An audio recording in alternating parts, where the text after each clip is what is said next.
Hello बच्चों, how are you all? Enjoying? That's nice.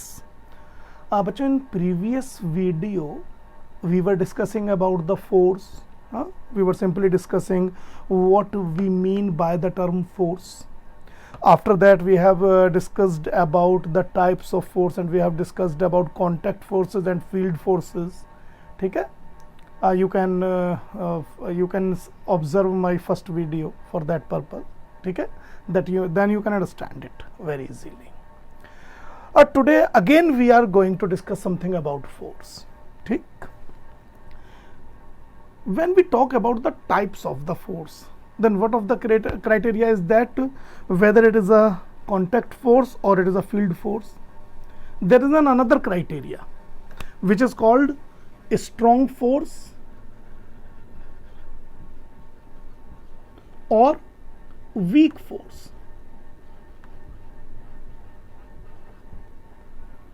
Few forces in nature are very strong, whereas some other forces are weak forces. Okay, so on that criteria, whether the force applied in between two objects, or to a particle, or maybe between two charges, or maybe between any two agencies. ठीक है? What is about the strength of that force? What is about its strength, its magnitude? ठीक है? On the criteria of the magnitude of that force, we can divide them in strong forces and weak forces. Strong forces are usually magnetic forces.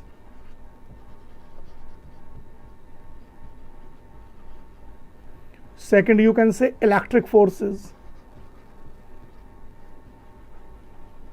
Third, you may say nuclear forces. Okay, it is a new concept for you. Nuclear forces. Weak forces में आप ले सकते हैं gravitational force. Gravitational forces. You may take van der Waals forces.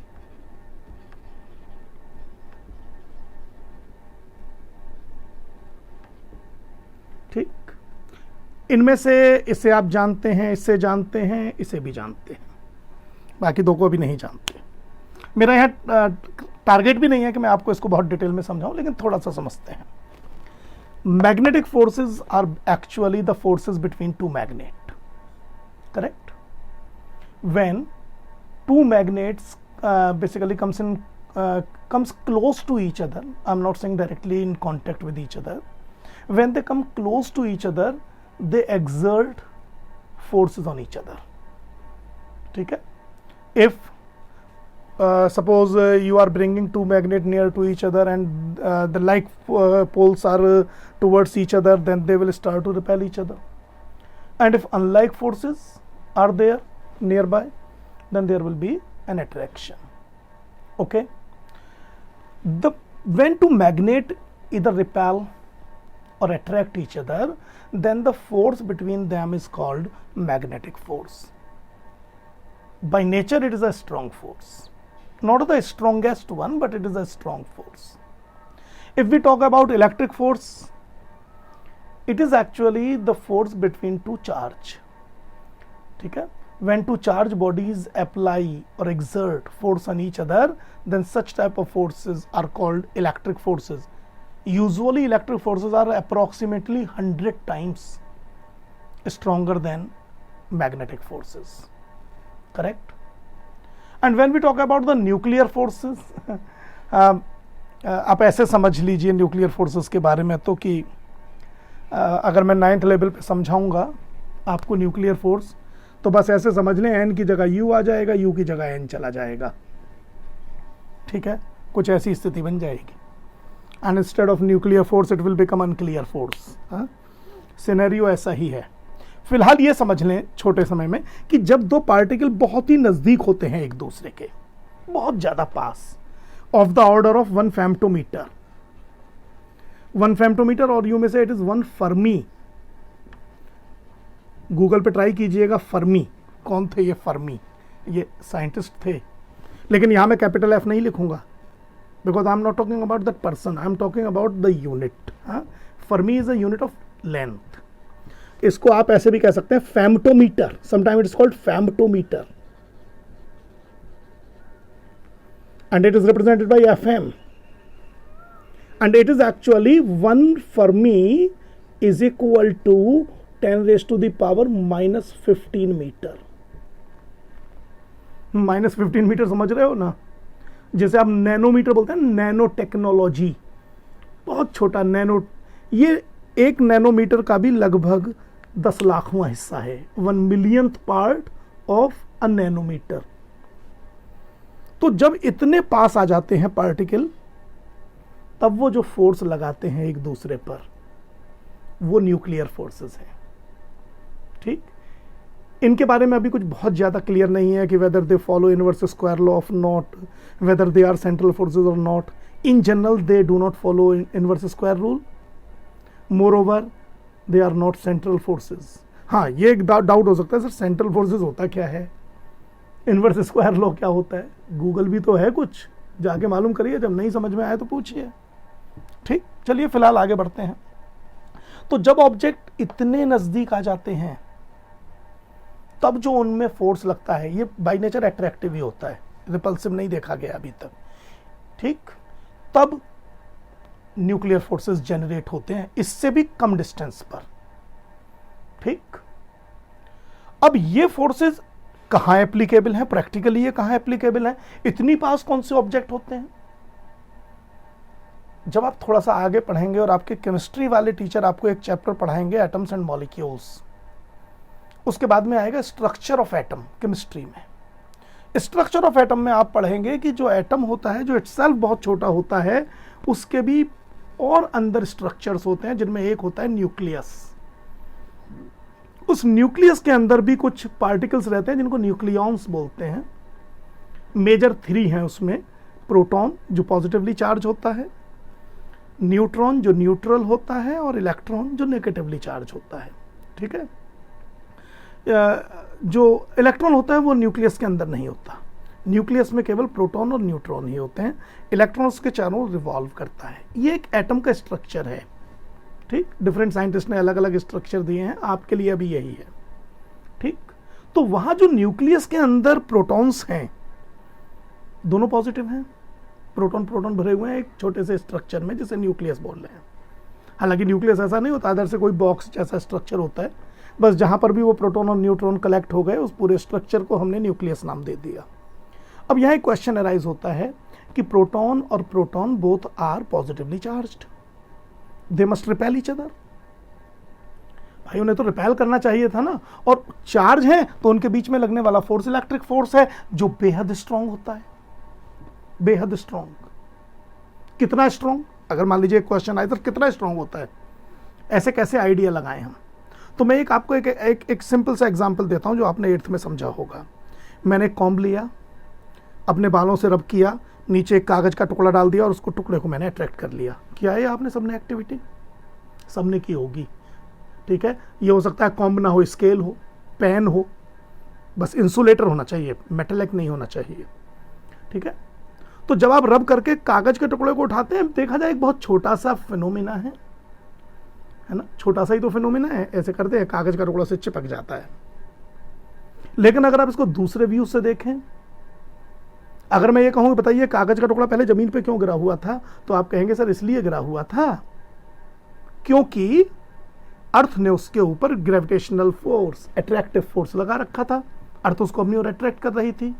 तो क्या मैं ये मान के चलूं कि जब मैंने ऐसे हल्का सा रब किया तो इस पे चार्ज आ गए, ये आपने 8th में पढ़ा है, और जब मैंने पेपर के टुकड़े को अट्रैक्ट किया तो थोड़े से चार्ज ने पूरे अर्थ के ग्रेविटेशनल पुल को ओवरकम कर दिया। पूरे अर्थ का ग्रेविटेशनल पुल, पूरी अर्थ का, याद रखना, वो ओवरकम हो गया उस छोटे से चार्ज से।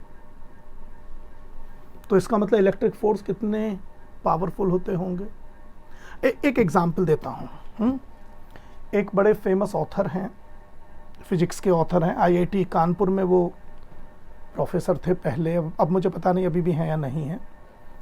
उनका नाम है HC वर्मा, बड़े बड़े लर्नेड पर्सन हैं, अगर मुझे सही ध्यान आ रहा है, उन्हीं का शायद स्टेटमेंट है। तो उन्होंने एक अब जगह अपनी बुक में लिखा है कि अगर मेरी बॉडी का 1% चार्ज, 1%, 1/10, अगर मेरी बॉडी का 1% चार्ज मेरे बराबर वाले किसी पर्सन पर ट्रांसफर हो जाए, सपोज मेरी बॉडी का 1% चार्ज किसी दूसरे पर ट्रांसफर हो जाए और दोनों पर चार्ज आ जाए 1%, तो हम दोनों एक दूसरे पर इतना फोर्स लगाएंगे कि अगर उतना फोर्स अर्थ पर लगा दिया जाए तो अर्थ पूरे यूनिवर्स के फोर्स को ओवरकम करती हुई लिफ्ट करी जा सकती है। कहने का मतलब यह है कि सिर्फ हमारी बॉडी का 1% चार्ज ट्रांसफर होने पर जो फोर्स अप्लाई होगा वो अर्थ पर पूरे यूनिवर्स के लगने वाले फोर्स से ज्यादा होगा। मींस हम अर्थ को लिफ्ट कर सकते हैं। तो इतना स्ट्रांग होता है ये इलेक्ट्रिक फोर्स इस ग्रेविटेशनल फोर्स के कंपैरेटिवली। लेकिन जब बात आती है फेमटोमीटर, जब उतने नजदीक दो प्रोटॉन रखे हुए हैं, ये भी प्रोटॉन है पॉजिटिवली चार्ज, ये भी positive charge, and they must repel, इन्हें एक दूसरे से दूर चले जाना चाहिए लेकिन ये नहीं जाते, रिपेल होने के बावजूद नहीं जा पाते। रीजन, क्योंकि ये इतने नजदीक है कि यहां पर एक और फोर्स एप्लीकेबल हो गया है विच इज न्यूक्लियर फोर्स, और ये फोर्स इस इलेक्ट्रिक फोर्स से भी सैकड़ों गुना ज्यादा स्ट्रांग है। ठीक, इसके ऊपर अभी पूरी तरह से आउटकम आए नहीं है, अभी ये रिसर्च स्टेट में ही है। ठीक, और ज्यादा इसके बारे में बातें पता लग रही है, लेकिन ये स्ट्रॉन्गेस्ट फोर्स है अभी तक। इसकी वजह से लाइक चार्ज होने के बावजूद प्रोटॉन एक दूसरे को रिपेल नहीं कर पाते और अट्रैक्ट रहते हैं। जहां तक ग्रेविटेशनल पुल का सवाल है, ग्रेविटेशनल फोर्स का सवाल है, ये तो हम डिटेल में भी पढ़ेंगे अपने इस क्लास में। ये बेसिकली क्या है, जब दो ऑब्जेक्ट अपने मास की वजह से एक दूसरे को अट्रैक्ट करते हैं तो वो ग्रेविटेशनल फोर्स होता है। ये बहुत ज़्यादा स्ट्रॉन्ग नहीं होता। मैं यहाँ खड़ा हुआ हूँ, मेरे सामने बहुत सारी टेबल और मेज और बुक्स पड़ी हुई हैं, लेकिन कोई मेरी ओर अट्रैक्ट नहीं हो रही। हमें ग्रेविटेशनल पुल लग तो रहा है लेकिन वो इतना वीक है कि ना तो मैं एक्सपीरियंस कर रहा हूँ ना वो बुक एक्सपीरियंस कर पा रही है। हाँ, आप ये जरूर कह सकते हैं सर फिर अर्थ कैसे अपनी ओर खींच लेती है। अर्थ का मास बहुत ज्यादा है। जब मास बढ़ता है ना तो ग्रेविटेशनल पुल बढ़ता है, और जब अर्थ जैसा हैवी ऑब्जेक्ट किसी को अट्रैक्ट करता है तो वो ग्रेविटेशनल पुल इतना सफिशिएंट होता है कि वो एक्सपीरियंस किया जा सके। तो ये हमें अर्थ का जो ग्रेविटेशनल पुल अपनी डेली लाइफ में एक्सपीरियंस होता है वो इसीलिए होता है because the mass of the earth is very large. ठीक, तो इस वजह से वो फोर्स लगाता है। हाँ, ये स्ट्रॉन्ग फोर्स हमें डेली लाइफ में क्यों नहीं फील होते? एक तो मैग्नेटिक मटेरियल जहां मिलते हैं, तो मैग्नेटिक मटेरियल भी ना कई तरीके के होते हैं जिनसे मैग्नेट बन सकती है।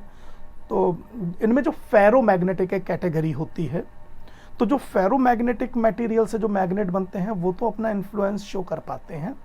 बाकी दो और होते हैं, एक पैरामैग्नेटिक कहलाता है, एक डाईमैग्नेटिक कहलाता है। वो अपने इन्फ्लुएंस को डेली लाइफ में शो नहीं कर पाते, बहुत वीक होते हैं वो फोर्सेस। ठीक, बात समझ में आ रही है? इलेक्ट्रिक फोर्सेस हमें डेली लाइफ में इसलिए फील नहीं होते क्योंकि हम जो डेली लाइफ में ऑब्जेक्ट्स देखते हैं ज़्यादातर पर चार्ज नेचुरली तो नहीं होता। नेचुरली सब एटम से मिलके बने हुए हैं और atom as a whole neutral होता है ना।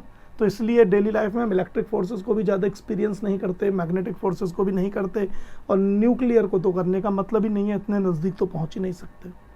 जहाँ तक वंडरवॉल फोर्स का सवाल है, ये भी आप थोड़ा सा 9 में पढ़ेंगे। बस ये समझें, ये कुछ जो मॉलिक्यूल्स या पार्टिकल्स होते हैं ना सब्सटेंसेस के, उनके बीच में लगने वाला फोर्सेस है, ये काफ़ी वीक होता है। इसके बारे में केमिस्ट्री वाले आपसे ज़्यादा डिस्कस करेंगे।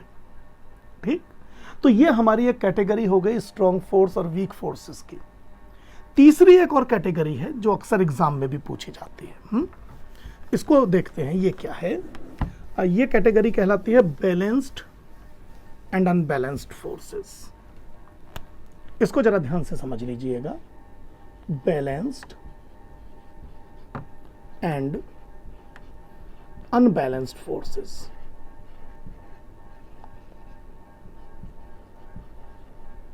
ठीक, पहले बैलेंस समझते हैं। मान लीजिए मेरे पास एक ऑब्जेक्ट है, मैंने इस पर इधर से भी एक फोर्स लगाया, सपोज इसको मैंने नेम दिया F1। इधर से भी मैंने इस पर एक फोर्स लगा दिया, मान लीजिए मैंने इसको नाम दिया F2। इधर से मैंने इस पर एक फोर्स लगाया, मान लीजिए मैंने उसको नेम दिया F3। एक मैंने मान लीजिए फोर्स लगा दिया इधर से, और मान लीजिए एक मैंने फोर्स लगा दिया इधर से, F4 F5। और इतने फोर्सेस लगाने के बाद मैंने क्या ऑब्जर्व किया कि ऑब्जेक्ट जहां था वहीं पर है और जिस स्टेट में था उस स्टेट में है। अगर मूव कर रहा है तो पोजीशन तो चेंज हो जाएगी, ठीक है, लेकिन ये अपनी स्टेट ऑफ रेस्ट या मोशन को चेंज नहीं करता, ये अपनी वेलोसिटी में चेंज नहीं करता, ये अपनी डायरेक्शन में चेंज नहीं करता, या अगर सीधे सीधे शब्दों में कहें तो ये मान ही नहीं रहा कि इसके ऊपर फोर्स लगा हुआ है। ये ऐसे बिहेव कर रहा है जैसे इसके ऊपर किसी ने फोर्स लगाया ही नहीं है। सिंपल वे से समझाता हूं। अच्छा सुनो, मान लीजिए मेरे पास एक बॉडी है, मैंने आपसे कहा बेटा इधर की तरफ एक फोर्स लगाओ जिसकी वैल्यू 10 न्यूटन हो, Newton is the unit of force, और एक बच्चे से कहा बेटा तुम भी जस्ट इसके अपोजिट एक ऐसा फोर्स लगाओ जिसकी वैल्यू 10 न्यूटन हो। अब क्या होगा? ये ऑब्जेक्ट किधर की ओर जाएगा? ये ऑब्जेक्ट यहीं पर रुक जाए रहेगा एज इट इज। हाँ, ये हो सकता है थोड़ा कंप्रेस हो जाए, चेंज इन शेप, ये हो सकता है, लेकिन ये अपनी पोजीशन चेंज नहीं करेगा इस समय में। हाँ, अगर ये पहले से चलता हुआ होता और मैंने चलते में ही कहा होता बीच में कि बच्चों एक ऑब्जेक्ट जा रहा है, सडनली एक इधर से 10 न्यूटन एक इधर से 10 न्यूटन लगा दो, तो ये चलता रहता सेम स्पीड से स्ट्रेट लाइन में बिना डायरेक्शन चेंज करे हुए। और ऐसा तभी होता जब वो जिस तरह से चल रहा है उसी डायरेक्शन में चल रहा है, उसकी स्पीड में भी चेंज नहीं हो रहा है ना। तो इसका मतलब तो उस पर फोर्स अप्लाई नहीं हुआ, क्योंकि हमने इफेक्ट ऑफ फोर्स पढ़े हैं कि अगर फोर्स लगा होता तो या तो वो चलता हुआ रुकता या रुका हुआ चलता, या उसकी स्लो मूविंग होता तो फास्ट मूविंग होता, फास्ट मूविंग होता तो स्लो मूविंग हो जाता, या डायरेक्शन में चेंज होता वरना शेप में चेंज होता। तो यहां शेप में तो चेंज है, यहां शेप में तो चेंज है, लेकिन बाकी कॉन्सेप्ट जो बाकी और क्राइटेरिया हैं वो फुलफिल नहीं हो रहे। ठीक, ऐसा कब होता है? ऐसा तब होता है जब एक बॉडी पर सेवरल फोर्सेस तो लगे हुए हों, लेकिन उन सभी फोर्सेस का जो रिजल्टेंट हो वो जीरो हो जाए। मान लीजिए मैंने किसी ऑब्जेक्ट पर कई सारे फोर्सेस लगाए, लेकिन इस तरीके से लगाए कि उनका रिजल्टेंट जीरो आया। जीरो आने के लिए हमेशा यही कंडीशन होगी, दो फोर्स अपोजिट लगेंगे, ये नहीं अब जरूरी, हो सकता है मैं एक फोर्स इधर से और एक फोर्स इधर से और लगा दूं तो भी ये बैलेंस हो जाएंगे। अब मान लीजिए इधर से मैंने 3 न्यूटन और इधर से भी 3 न्यूटन लगा दिया, दे आर बैलेंस्ड फोर्स। लेकिन बैलेंस फोर्स में एक खूबी होनी चाहिए, मैं आपको और समझा दूं कि अगर मैं इनको आगे की ओर बढ़ाऊं तो ये एक सेम लाइन पर ही इनको एक्ट करना चाहिए। अगर मान लीजिए मैंने एक ऑब्जेक्ट लिया और उस पर मैंने दो अपोजिट फोर्स लगाए, इधर से लगा दिया 5 न्यूटन और इधर से लगा दिया 5 Newton, what will happen? It will start to rotate. ये भी फोर्स हैं, इक्वल हैं, अपोजिट हैं, लेकिन इनकी जो लाइन ऑफ एक्शन है वो सेम नहीं है। अगर लाइन ऑफ एक्शन सेम ना हो ना तो ऐसे फोर्सेस हमेशा एक टर्निंग इफेक्ट जनरेट कर देते हैं। ठीक, एक फिजिकल क्वांटिटी होती है which is called torque, that is link with that concept, लेकिन अभी हम उसको नहीं आपसे डिस्कस करेंगे, अदरवाइज यू में गेट कंफ्यूजन। तो मैं अभी ऐसे केसेस आपके सामने से मान लो हटा दिए मैंने, अभी मैं ऐसे ही केसेस ले रहा हूं जिनमें जो line of action of forces हैं दे आर सेम। करेक्ट? तो अगर हम ऐसा करते हैं, अच्छा यहां पर यह भी जरूरी नहीं है फोर्स ऐसे ही लगे। मान लीजिए मेरे पास एक बॉडी है, मैंने उस पर फोर्स एक इधर से लगाया, एक इधर से लगाया और एक ऐसे लगा दिया, ये भी 5 न्यूटन, ये भी 5 न्यूटन और ये भी 5 न्यूटन। अगर इन सभी के बीच में 120 डिग्री का एंगल है,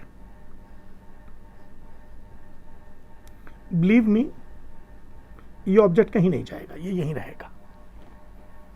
ये भी बैलेंस फोर्स का एग्जाम्पल है। ऐसा क्यों है ये तो अभी आप शायद नहीं समझ पाएंगे जब तक कि आप वेक्टर्स को बहुत अच्छे तरह से ना समझ लें, addition of vector and subtraction. अभी तो बेसिकली आप वेक्टर ही बहुत अच्छे से नहीं जानते, टू बी वेरी फ्रैंक। लेकिन मैं ये सिर्फ आपको इसलिए बता रहा हूं, कई बच्चों के मन में एक दिमाग में एक फीडबैक रहती है कि बैलेंस्ड फोर्स मतलब इक्वल और अपोजिट फोर्स। बस ऐसा जरूरी नहीं है। फोर्स कई तरीके से लगे हुए हो सकते हैं, ठीक। वो कितने तरीके से कैसे कैसे लग सकते हैं ये समझना एकदम बहुत आसान नहीं है जब तक हम इनकी वेक्टर नोटेशंस को नहीं समझे, है ना। लेकिन फिर भी बस आप अपने दिमाग में मानिएगा कि ऐसा ही जरूरी नहीं होता कि इक्वल और अपोजिट ही हो। हमें यह ध्यान रखना चाहिए कि अगर सेवरल फोर्सेस एक्ट कर रहे हैं किसी बॉडी पर और इस तरीके से एक्ट कर रहे हैं कि उनका रिजल्टेंट 0 है, तो वो फोर्सेस बैलेंस्ड फोर्सेस कहलाएंगे। ये बिल्कुल जरूरी नहीं है कि वो इक्वल और अपोजिट ही हो, ये बिल्कुल जरूरी नहीं है ना, ये जरूरी नहीं होता है। Please take care of this thing.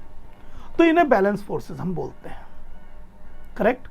जब भी किसी ऑब्जेक्ट पर आप बैलेंस फोर्स लगाएंगे तो उसकी शेप में तो चेंज हो सकता है, बस केवल शेप में।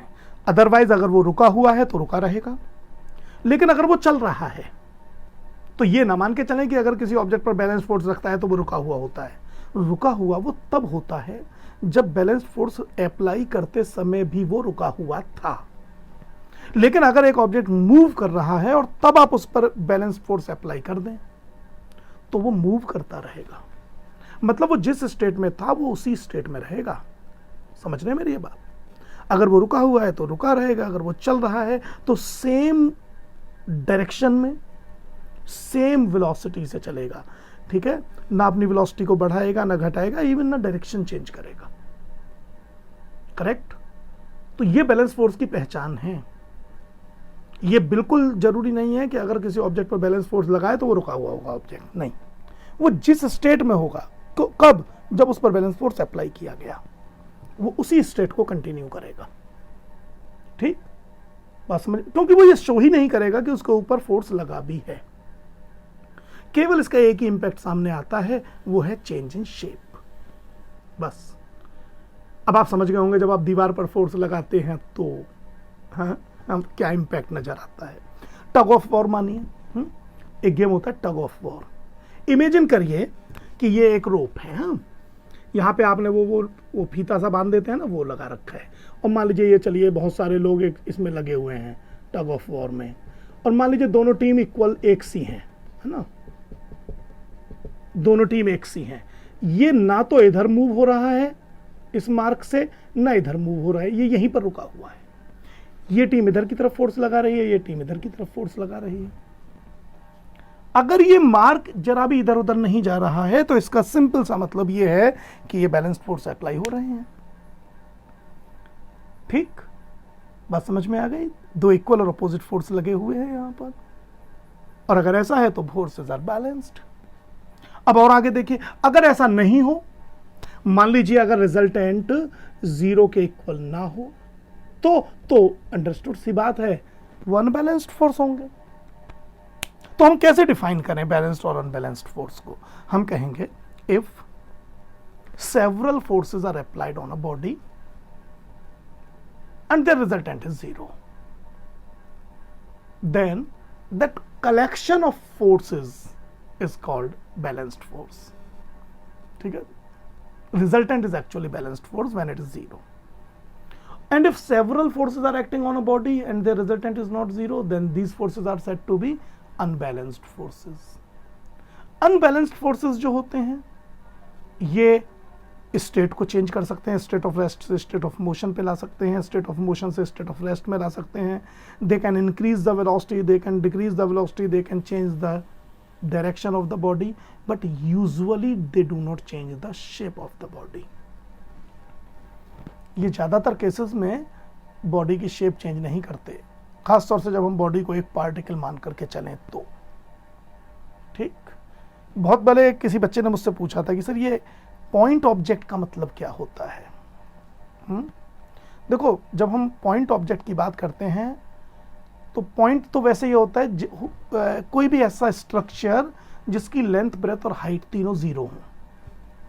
लेकिन अगर तीनों जीरो होंगी लेंथ ब्रेथ हाइट, तो फिर वो ऑब्जेक्ट कहां होगा? तो हम इसको ना कंपैरेटिव देखते हैं। कंपैरेटिव से मतलब क्या है, जैसे मान लीजिए मुझे इस बोर्ड के कंपैरिजन में देखना है, तो ये डॉट जो है इसकी लेंथ ब्रेथ और हाइट को मैं इग्नोर कर सकता हूं, मैं मान सकता हूं कि ये जीरो ही है।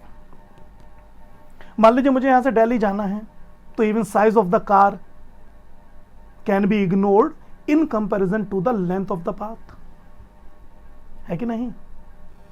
या मान लीजिए मुझे यहां से मान लीजिए कलकत्ता जाना है, then even length of the train can be ignored in comparison to the distance of Calcutta from Mathura.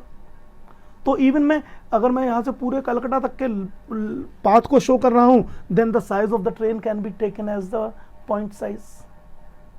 तो ये बेसिकली सब इस बात पर डिपेंड करता है कि कंपैरेटिवली आप इग्नोर कर सकते हैं किसी चीज को या नहीं। तो पॉइंट साइज से हमारा मतलब बस यही होता है कि whose dimensions are negligible in comparison to the length of the path considered. जो उसने पाथ कवर किया है, जो भी उसने डिस्टेंस कवर किया है, ठीक है, उसके रिस्पेक्टिवली अगर ऑब्जेक्ट के डायमेंशंस को, ऑब्जेक्ट की लेंथ को, उसके साइज को इग्नोर किया जा सके, तो हम ये मान सकते हैं कि वो पॉइंट ऑब्जेक्ट है। ठीक, तो क्या अब आप बैलेंस्ड और अनबैलेंस्ड फोर्स समझे? अब अनबैलेंस्ड मान लीजिए आपका टारगेट है अनबैलेंस्ड फोर्स बनाना, बड़ा आसान है भाई, लीजिए ये अनबैलेंस्ड ही है, हो गया ये अनबैलेंस्ड। अब आपने कहा सर अब तो ये बैलेंस्ड हो गया, मैंने कहा yes, but again it is unbalanced. फिर मैंने इधर से लगा दिया इधर, okay sir now it is balanced, but again it is unbalanced. तो ध्यान बस ये रखना है कि अगर सेवरल फोर्सेस इस तरीके से अप्लाई हो रहे हों कि उनका रिजल्टेंट जीरो ना हो, तो वो अनबैलेंस्ड फोर्सेस हैं। यूजुअली जब हम कहते हैं ना a force is applied on a body, then we usually mean unbalanced force, क्योंकि बैलेंस्ड फोर्स अप्लाई करने का मतलब तो नो फोर्स एप्लीकेबल हो गया। एक और बात है, बैलेंस्ड फोर्स कम से कम दो जरूर होंगे, अनबैलेंस्ड फोर्स अकेला भी हो सकता है। समझ रहे हैं मेरी ये बात? अगर बैलेंस्ड फोर्स मुझे बनाने हैं तो कम से कम मुझे एक पेयर फोर्स तो चाहिए। अनबैलेंस्ड फोर्स, एक सिंगल फोर्स भी अनबैलेंस्ड फोर्स की तरह बिहेव कर सकता है। ठीक है, तो समझ में आया आपके बैलेंस्ड और अनबैलेंस्ड फोर्स, वीक फोर्स और स्ट्रॉन्ग फोर्सेस वगैरह वगैरह। पक्का मुझे यकीन है आपको जरूर समझ में आए होंगे, ऐसा हो ही नहीं सकता नहीं समझ में आए हों। और फिर भी अगर आपको लगे नहीं आ रहे हैं, ये वीडियो में बड़ी अच्छी फैसिलिटी होती है, रोको, स्लो मोशन में, फास्ट मोशन में कई बार देखो, फिर भी नहीं समझ में आए तो व्हाट्सएप किस दिन काम आएगा, लिख के भेज देना भाई। ठीक है, और डिटेल में एक वीडियो तैयार करेंगे इसके ऊपर, वैसे बहुत सिंपल कॉन्सेप्ट है। नेक्स्ट जो हमारा वीडियो आ रहा है वो आ रहा है फोर्स का, जो जब फोर्स के बारे में बात हुई ना, फोर्स को इंपॉर्टेंस कैसे दी जाए, तो न्यूटन ने बेसिकली सबसे पहले फोर्स को इंपॉर्टेंस दी थी। ठीक है, उससे पहले एक गैलीलियो गैलीलेई थे, उन्होंने इनर्शिया पे बड़ा एक इंपॉर्टेंट डिस्कशन किया था, वो भी मैं आपसे डिस्कस करूंगा। ठीक है, तो न्यूटन ने क्या किया था, कुछ लॉज ऑफ मोशन करके दिए थे, 3 लॉ हैं। तो हमारा जो नेक्स्ट वीडियो आएगा उसमें पहले तो हम इनर्शिया को समझेंगे, फिर लॉज ऑफ मोशन को समझेंगे, या बेसिकली इनर्शिया और फर्स्ट लॉ ऑफ मोशन को कंबाइंड करके, है ना, एक तैयार करेंगे वीडियो कि किस तरीके से दोनों एक ही चीज़ है। लेकिन इस वीडियो को यहीं पर ओवर कर रहे हैं, फिर आपसे बात होंगी इस बारे में। Okay, all the best, bye.